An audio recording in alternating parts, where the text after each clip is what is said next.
talking is a major thing for women, and silence is throughout all evolution, unless you're talking to solve a problem.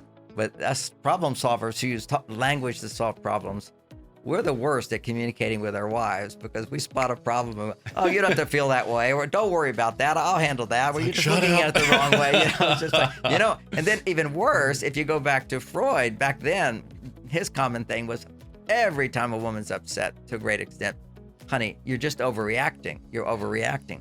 And where that came from is a misunderstanding of men and women. And yet there is overreaction. But let's just say a woman is being a female, in touch with her female, little things make a big difference in terms of an emotional response. And for men, we don't notice little stuff. It's just, what am I going to do to solve it? Go right into testosterone. For women is, what am I feeling inside? And let's talk about it. And then men would think, well, why do we need to talk? If she even says it's not really a big deal, he'll say, then we don't need to talk about it. Why do we have to talk about it? And she says, because it feels good. And so the women solve problems. They talk to feel good. They talk to balance their hormones, lower their stress levels. And sometimes they talk just to know what they're feeling. And that's kind of what all therapy is about anyway, is it you talk about what's going on, and then you see the world in a different light. For me, as a writer, a lot of writers will say this, I write to know what I think. Yeah, I do that. And for me as well, I talk to know what I think. I talk to know what I know, actually. I walk around this thinking I don't know anything except what I need to know in that moment. Yeah. And then suddenly a book comes out, it's just it's a journey.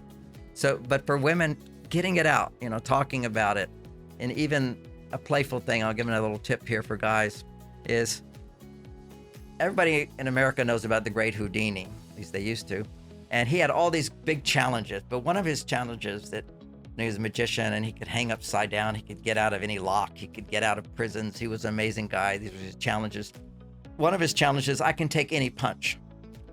So these big guys would line up and punch him, and he had abs, he strengthened his abs, hard as steel abs.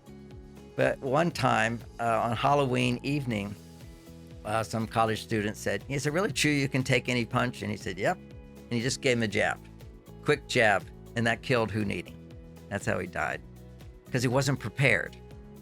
See, men, when they're not prepared, we get all bent out of shape with women, and there's always going to be a surprise. If you just accept women are like the weather, you cannot control the weather.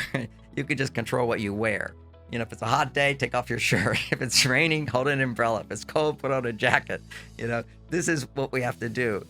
Otherwise, we'll tend to feel like, why is her mood here one day and her mood is there another? Moods are changing, just as women have to embrace our moods. Our moods don't tend to be, life is great and crash down, unless we're more artistic, more on our female side. But men tend to be very interested and very attentive, and then we just ignore our wives completely. We go back and forth. They go up and down, up and down. It's a nice rhythm, it keeps us flexible. And, when men go to their cave, women often say to me, well, what am I supposed to do when he goes to his cave? I go, that's called having a life.